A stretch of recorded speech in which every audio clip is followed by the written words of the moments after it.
Oh, yeah.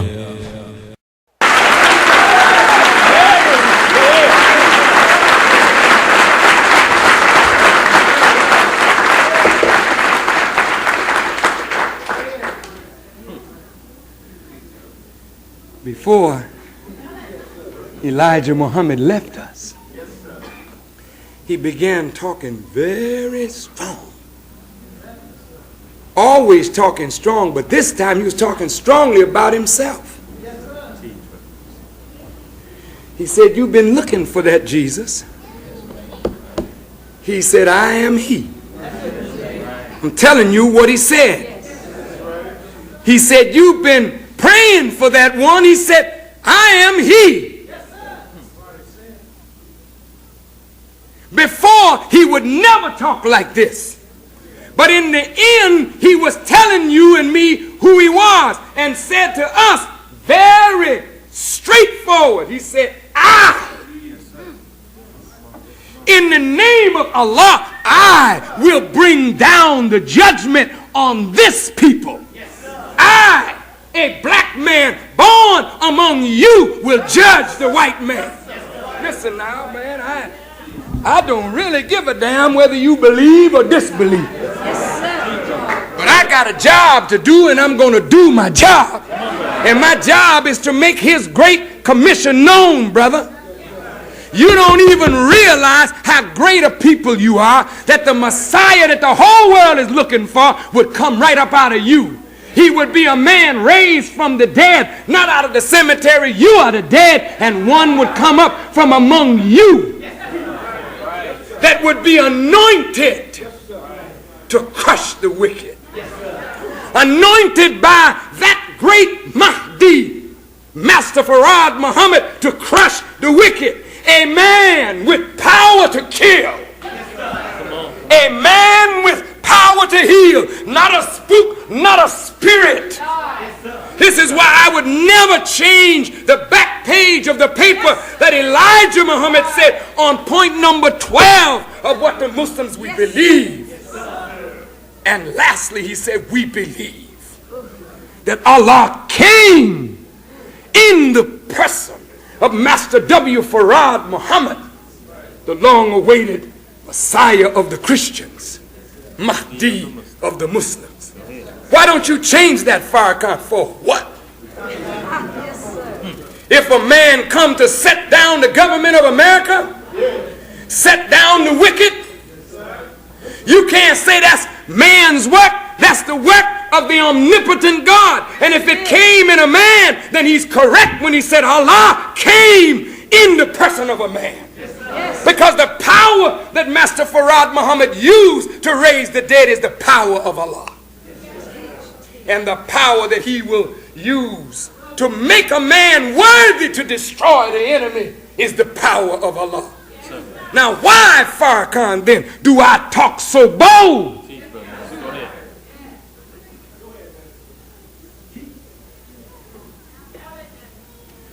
Why do I have the confidence that no weapon formed against me will prosper? None whatsoever. Some devil put it in the paper, Farrakhan looking for police protection.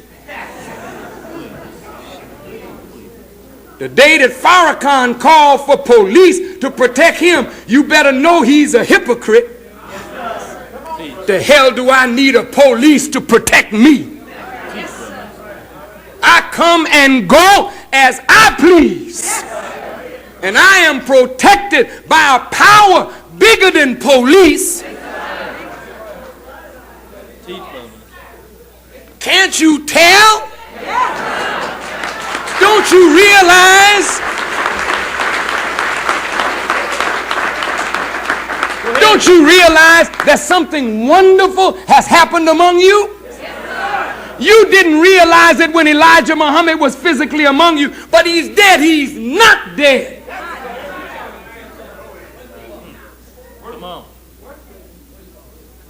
He's not dead. You are just like the silly Christians who saw Jesus on the cross and said, oh, it's over. It's finished. Then at the day of Pentecost, he shows up. And his disciples are preaching a resurrected Christ. That Bible is not a book of mythology. It's real. But it ain't real 2,000 years ago. It's real right now, 1986. That book is real, brother and sister. The man that the book is talking about is a man born from among you. A Jesus was in our midst, opening the eyes of the blind, making the deaf hear, the dumb speak, the lame walk, and raising up a dead nation. And the same government that conspired against King conspired against the Jesus. But look how great the Jesus is. See, when they think they get rid of you, God raises up a witness for you. Come on, brother. Go ahead. I am Elijah Muhammad's witness.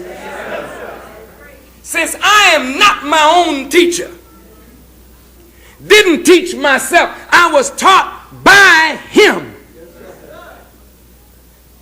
Then Master Farad Muhammad was born and has now the key of the power over the universe in his hand. He raises Elijah, just like the book says. He becomes the Christ, and he gives him the key to kill, destroy the wicked. Because the wicked are not destroyed by the omnipotent God. He gives it over into the hand of his servant to do the judging. And to prove that that man is alive and well, 8 years ago, I started to rebuild the Nation of Islam with nothing. No money. They say I had 10,000 followers. There was no followers. Nobody but me, one, and Brother Jabril.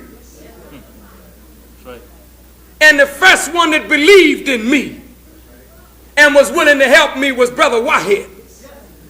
He didn't know what was going on. He saw me come out of a room with a new light. And he said, whatever it is, Brother Farrakhan, I'm with you. He didn't know what it was, but immediately I started teaching. And he was a witness that when I woke up, I started talking about the Nation of Islam, and people began listening. I had my sight again. I had my focus again. I had my purpose again. I woke up in my right mind. Look now, I'm telling you about your brother. A man that you are looking at and don't know what you're witnessing.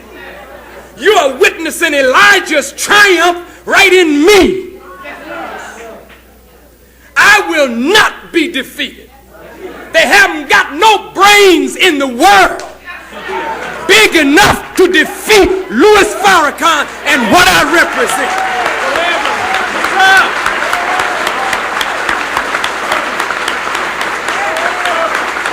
Look,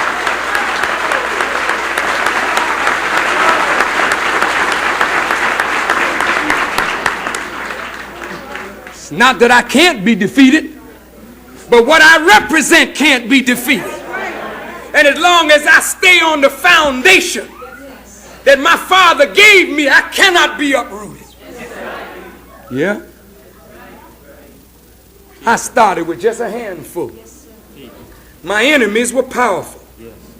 The government, Warwick Dean, his followers, they laughed. A nation can't be rebuilt. Many of the old followers that had been trained by the Honorable Elijah Muhammad, they would come and look at me, but they wouldn't help me. They would come around for a minute, watch, and when they didn't see me, divvying up the money with them. Yes, come on, brother. That's right. They said, we'll be with you, Farrakhan, just divvy up the money. I said, look, this ain't no gang of damn thieves robbing a bank, so we got to divvy up money. Come on, brother. You didn't ask Elijah Muhammad to divvy up no money. Come on, brother. That's divvy up what? right. You didn't bring nothing to the pot. This is to build a nation. You get your share, but we ain't dividing nothing. This ain't no spoils. We're not robbing the people. They come and they go back. So that nigga ain't gonna last 2 years. That nigga ain't gonna last 3. That nigga really gone now. When I mentioned in 1981 that Elijah Muhammad was alive, Come on. Come on. I knew I was taking a chance.